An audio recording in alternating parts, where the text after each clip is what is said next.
Thank you for listening to the Matt's Movie Reviews podcast, available on Podbean, Apple Podcasts, Spotify, Google Podcasts, Amazon Music, and Stitcher.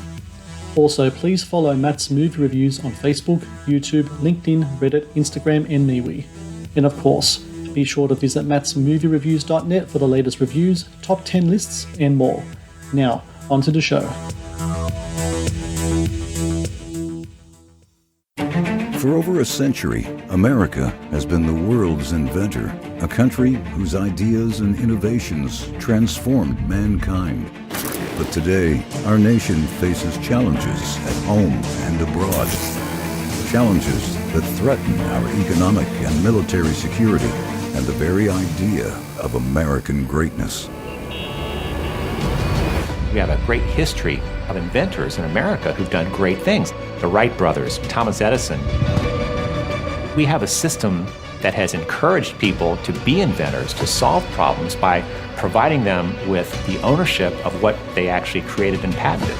How do we turn inventions into innovations? How do we turn an idea in an inventor's head or something in a lab or the garage into a real-world product or a real-world service that other people can use and enjoy? And that's the key of the patent system. That's what patents as property rights do. A patent is a constitutionally created property right. It's something that our founders, our framers of our Constitution recognized. Our patent system used to be very strong and reliable. That's no longer the case. There's some big tech companies up here whispering in the ears of congressmen, sliding campaign donations to them and saying, we want you to dilute the patent system even more. Patents haven't just played an important role in growing our economy. They played a key role in developing the technologies that have made our country safe. Xi Jinping and the Chinese Communist Party in the last 5 years have made it abundantly clear that they intend to not just compete with the United States, they intend to surpass us and to be the world leader in innovative technology. Innovation drives economic security and national security. We've lost sight of what it is to protect this nation. China's investing heavily in its own innovation, in its own military. They are serious competition for us. We need to up our game. And they've gone, hang on a second, what if we don't just steal the technology? What if we steal the system that America actually operated successfully and we implemented in China? What if we out-America America? Dominating technology means you dominate the economy of the world. Dominate the economy of the world, you dominate the world itself. It all goes back to the question of who is going to develop the technologies of tomorrow. Clearly, this is a race that we cannot afford to lose because we're not going to have a country. Hello and welcome to the Matt's Movie Reviews podcast. I am your host, Matthew Pejkovic, and this is episode number 523. Available on Salem now is Innovation Race, a documentary that explores the weaknesses in US patent production and a threat China exposes in exploiting those weaknesses and establishing themselves as the world leader in innovative technology. A documentary that is as illuminating as it is a wake-up call to fix a broken patent system. Innovation Race also marks the latest documentary from director Luke Livingston, who joins me now on the podcast. Luke, thank you so very much for your time today. Well, it's great to be here with you, Matt.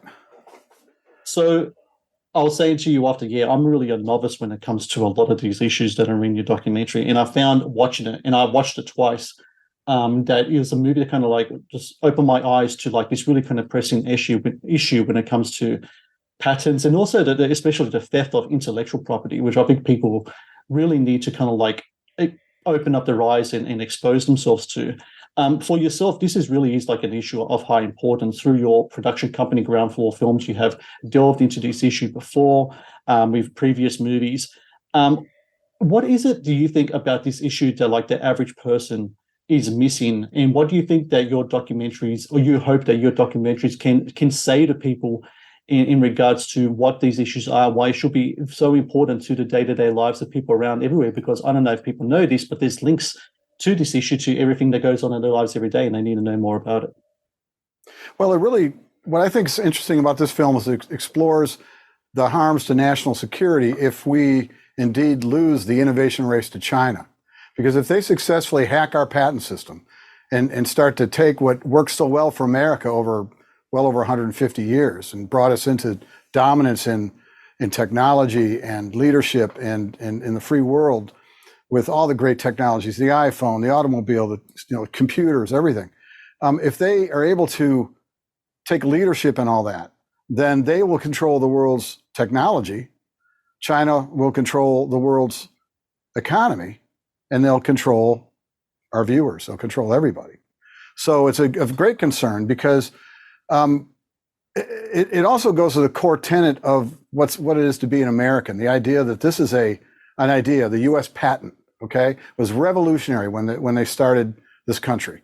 And until then, it was the king granted intellectual property rights. You had guilds, but this is the founding fathers saying, hey, we want to give the average guy a chance to invent something, own that for exclusive right to profit off that for a limited amount of time, and then publish it so everybody can see what it is. But you can't make it. Only the guy can make. Only the owner of the patent can make it, and then you build on top of that, and that's innovation. That's how things innovate. You come up with a new idea on how to take that idea to the next level.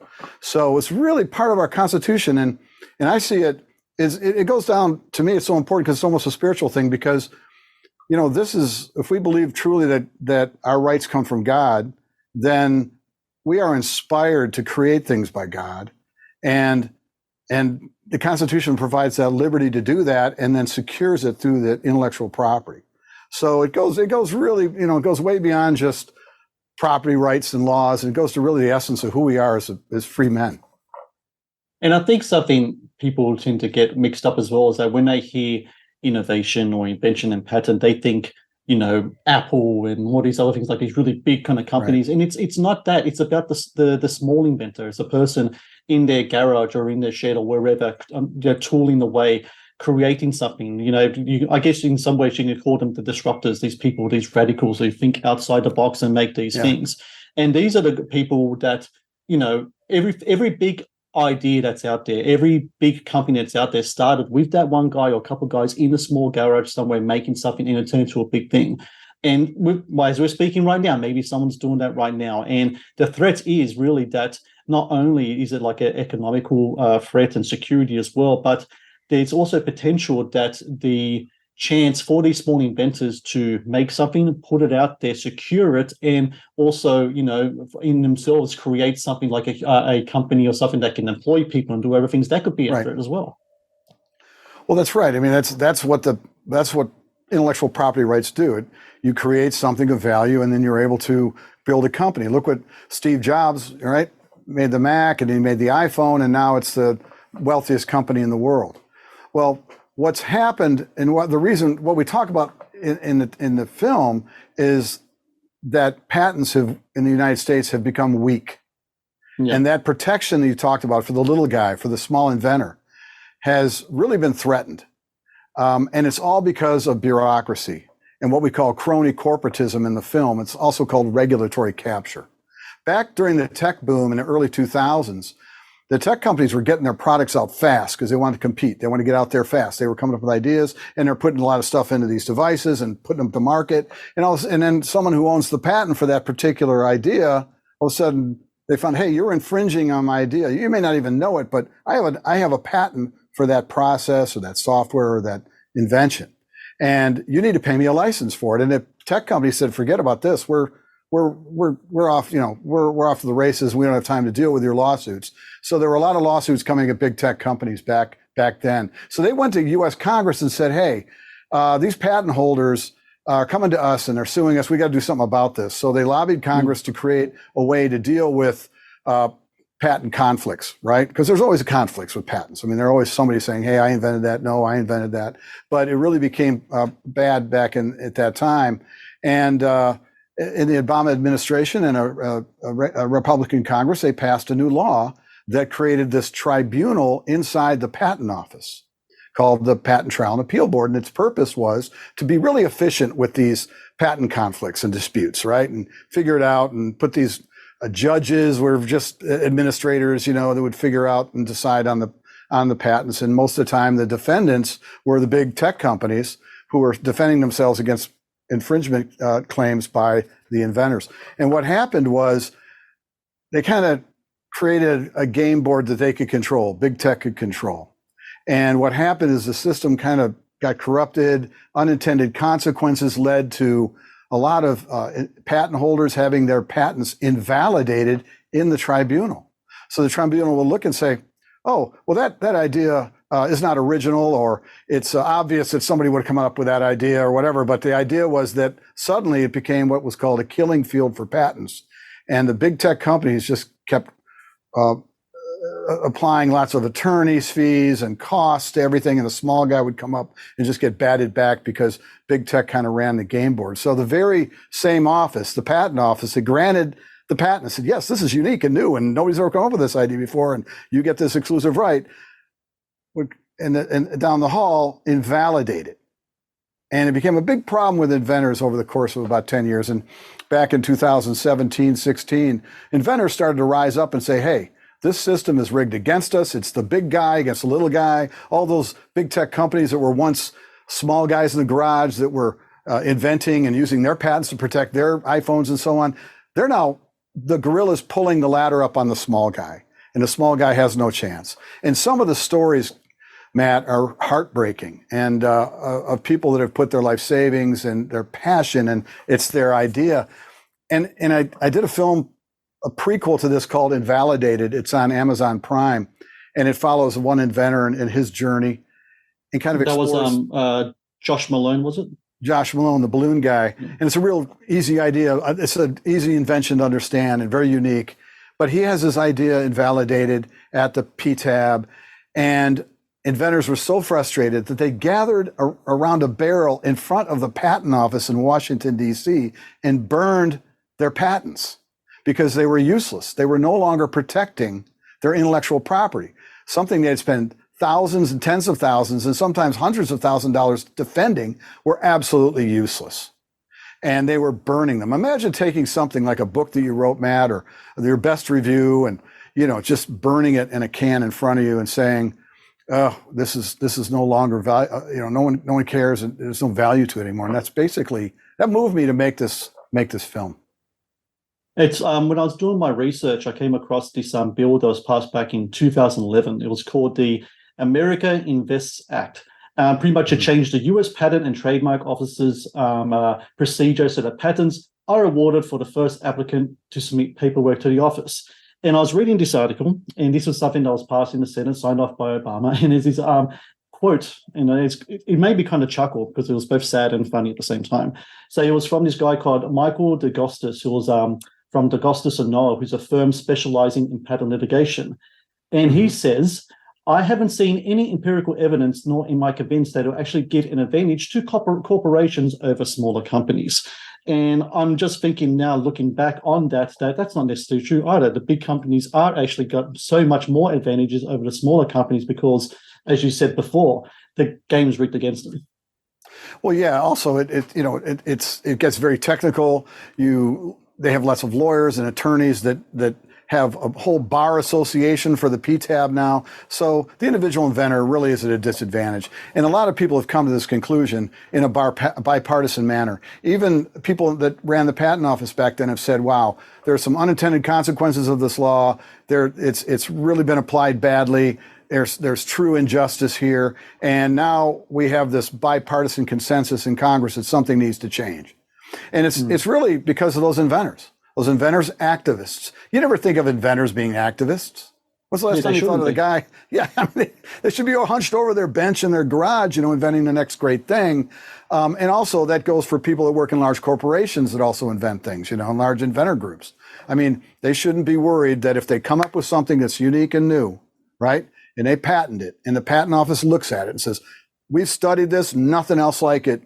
Here's your patent. Give us $10,000 or whatever it costs to do that process, and then they should be awarded the intellectual property, and nothing should keep them from having that. But that's what's happened through this tribunal.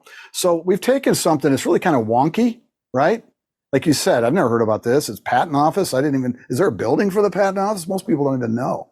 But it's core to our Constitution. It's in Article 1, Section 8 of our Constitution. It wasn't part of the Bill of Rights or any additional thinking years later. This was written, George Washington signed, I think, the first patent, right? So it's something core to who we are. And and if we start to lose that type of, those types of principles, we're in trouble. So fortunately, I think people are rallying around this. Films like Invalidated, films like Innovation Race, and we hope to screen it in the U.S. Capitol here within a month or so, are starting to drive the emotion behind a very wonky issue. When you start to see the faces of people harmed or explain it to the general public in a way that's entertaining, so they go, I didn't know that. That's terrible. I never heard of this before. Something's got to be done. The Matt's Movie Reviews podcast is brought to you by TeePublic. TeePublic is the world's largest marketplace for independent creators to sell their work on the highest quality merchandise. With over 1.2 million designs, TeePublic is sure to have something you'll love. The Matt's Movie Reviews podcast is brought to you by Amazon. The world's leading online store, Amazon is your first stop to buy a wide range of products at competitive prices with fast delivery times. Amazon is also a world-class entertainment hub that includes Prime Video, Audible, Twitch, Amazon Music, and more. Sign up with Amazon today and experience the best in online shopping and entertainment. Please support Matt's Movie Reviews on Patreon. Get access to exclusive content, request movie reviews and top 10 lists, and help support my work. Please click on the Patreon link in the description below. So there's like these two kind of like storm fronts, I guess you could say, that are going against like the small inventor and innovation and so on. So we talked about big tech and kind of bureaucracy on one end. Then on the other end, you've got China. And right. China, especially of late, have really been in front of mind because there's so many things happening with them in regards to their influence over technology, social media, and of course, we're talking about your movie here, innovation and patents as well. Especially when it comes to intellectual theft, theft of intellectual property. So I think the number was like $600 million a year it costs for that. And there's this thing in the movie that you talk about, which that China, it's like almost kind of like a mission statement or business plan that China have. If I could just bring it up here, it is evade, embrace, and supplant. Can you just explain to us how that works in regards to China stealing our intellectual property and rights, and how that has made them into the monolith that we see right now in regards to innovations and even things like education as well? Well, I mean, why take this? I mean, I kind of led with this in a conversation, but why take an American topic, an American bureaucracy, and what does China have to do with this? Well, it has a lot to do with it because China is moving from infringement, stealing ideas. That's what they've been doing for a long time. Technology transfer. You want access to our market, give us all your tech. Knockoffs, rip-offs, everything, right?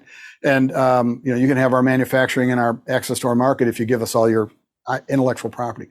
But they're moving now from infringement to innovation.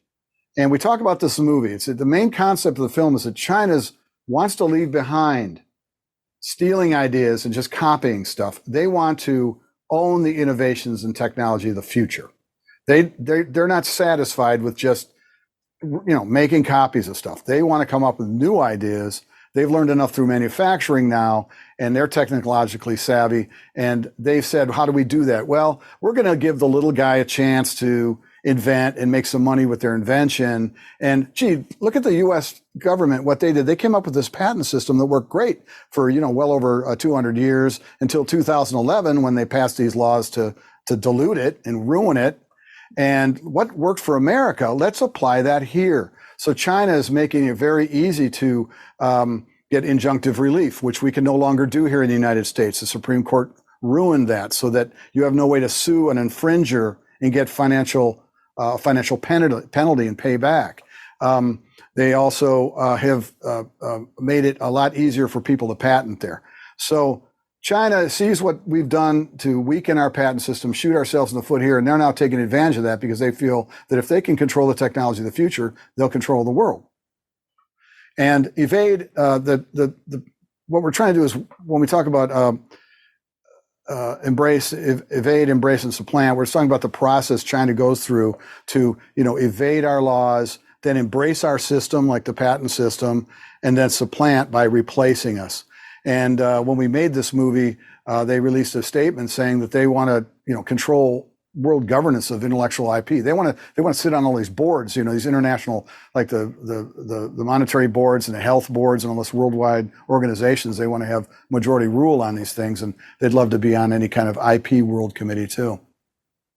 Throughout your documentary, there's like a story that's being played out, like a fictional narrative story about a young inventor who is in her classroom inventing stuff. She's like the symbol of the future, and she's going to have to go up against all of these kind of like things that also many inventors in America have to face right now.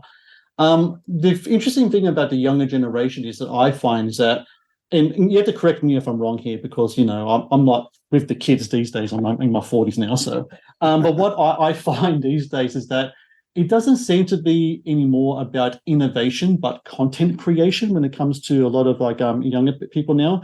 They don't look so much to Steve Jobs anymore as much they look to Mr. Beast, like that kind of stuff. Right. Are you at all wary or concerned at all that maybe the future of innovation in America and just the Western world in general, not only will it be diluted because of all the things we've been talking about right now, but maybe it might be diluted because what used to be the dream of many kids when they were younger, that they wanted to create these cool tech things and make the future better. Maybe the dream now is how they can create a viral video and try to make memes of that off YouTube. Well, Matt, I mean, that's why I made the movie, man. I mean, that's what I'm trying to do is trying to take like this topic and wake people up to these concepts, right? This movie's not made for the PTAB Lawyer Association, okay? Or, although those people understand it really well, the idea is to get this product and this film in front of the general public. And that's why I made that story about the young inventor, right?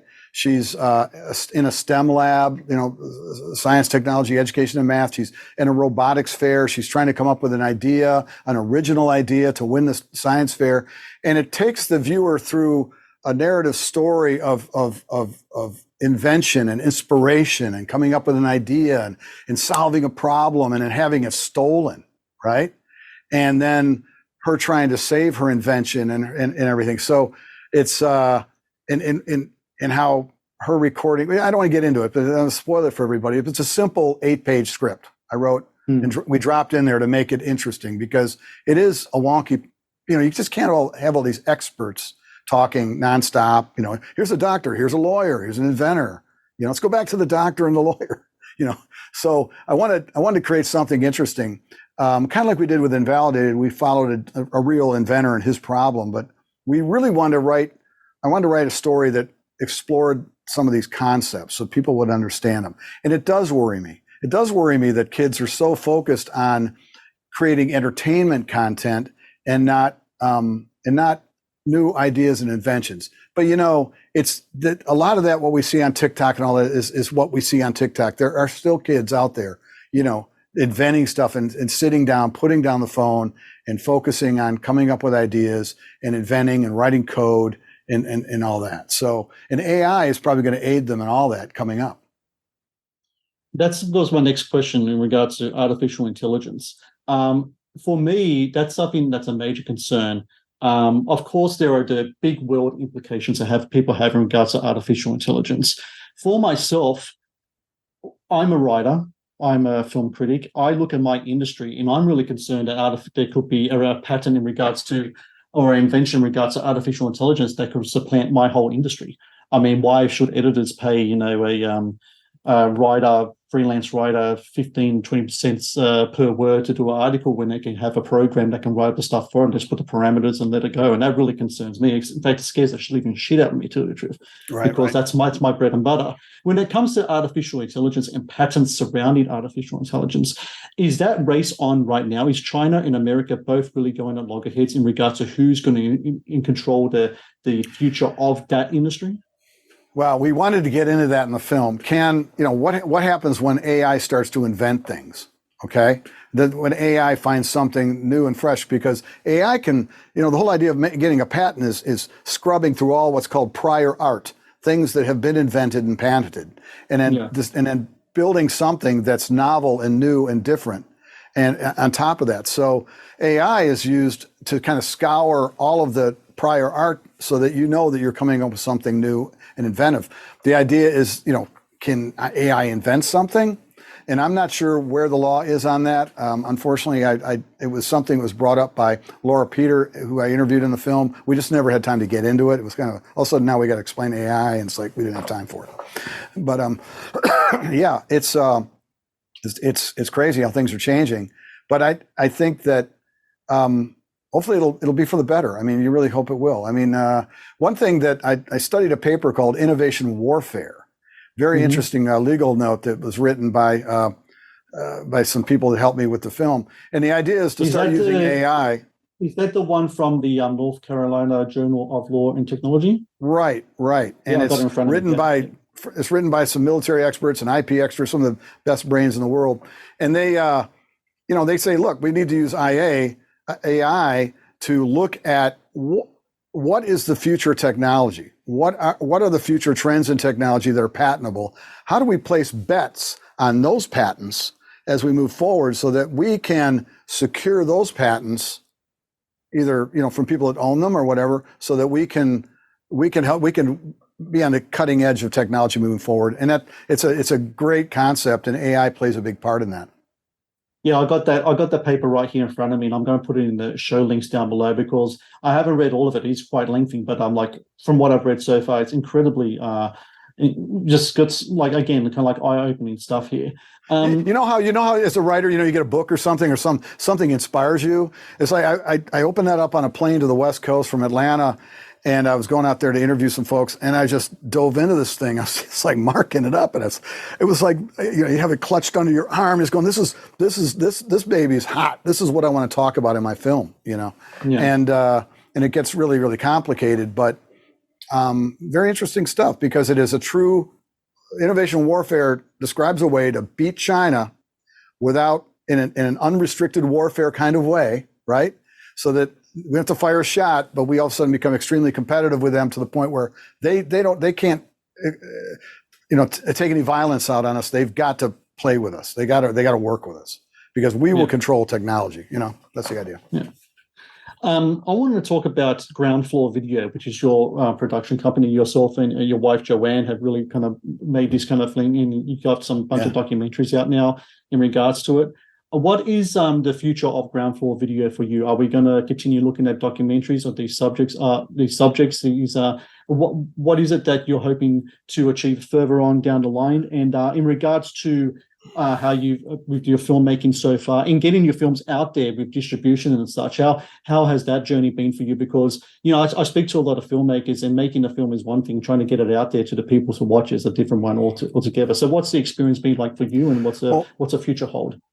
Well, I've used kind of the grant model, the idea of going to a nonprofit with an idea I'm passionate about and saying, just wheeling my way in there or whatever, and then getting the $1 million, $2 million to make the movie and get the P&A together, and then find an EP in Hollywood to help get it through the MPAA and all. So the idea is I've kind of used the grant model. I really don't raise money through investors, and it's a challenge. A lot of nonprofits, they're not in the business to make movies, right? They're in the business to tell their story for their mission statement. But that's what I've done, and that's been successful because it's kept me employed and allowed me to stay into these dive into these political areas. First film was in 2011. It was a limited release in about politics, and it did well. It was a very award-winning film. But since then, we've kind of tackled these issues like Obamacare and the border, and the weaponization of government, things like that. And a lot of this stuff, it doesn't really attract a general audience, right? So I'd love to do more stuff. First of all, I'm reading more screenplays now. My screenplay teacher in college wrote Top Gun. His name's Jim Cash, and he's passed now, but I always thought, hey, if Jim Cash gave me a 4.0 at University of Michigan, I guess when I didn't know what I was doing, I think I could write something. So I'd love to do that. I'd like to, or find a script and do a narrative thing. There's a thriving film community here in Georgia.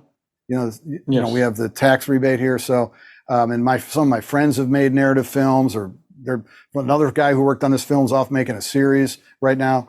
So I'd just like to do that before I check out my career. I'd love to make a movie that people, don't have to sit there and go, well, I don't agree with this politically, or this seems like a political thing, Well, I love to see it because I love what you're doing with your documentaries. And I was talking to a couple of filmmakers not long ago, and we were talking about the importance of having different voices within the industry, just bringing different films to light in regards to a lot of different topics as well. Because I think the problem with the mainstream film industry, I guess you can say, lately, is that everyone seems to be coming from the same kind of like mind frame kind of like thing. Like the movies seem the same, the ideas seem the same. I love talking to filmmakers like yourself that help me kind of open my eyes and learn about the world and about different things in the world and how important things like, like for example, your movie Patents are and such. And I really appreciate that. I just want to say thank you to yourself and your wife Joanne in regards to putting it all together. And for everyone out there listening, Innovation Race, I really recommend people check this documentary out. I think it's really important.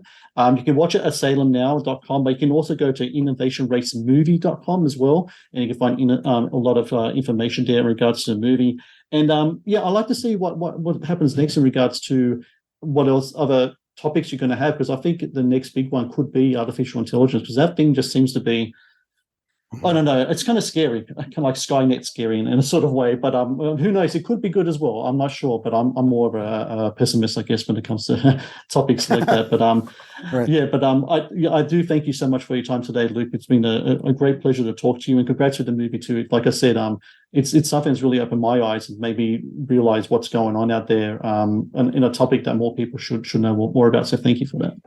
That's pretty shocking. People can check it out in Australia. I know that. It's on salemnow.com. So awesome. Okay. Thank you very much, Luke. Bye-bye. Thank you for watching the Matt's Movie Reviews channel. Please subscribe for more reviews, podcast interviews, and exclusive content. Also, if you would like to request a review and support my work, please join my Patreon via the link in the description below.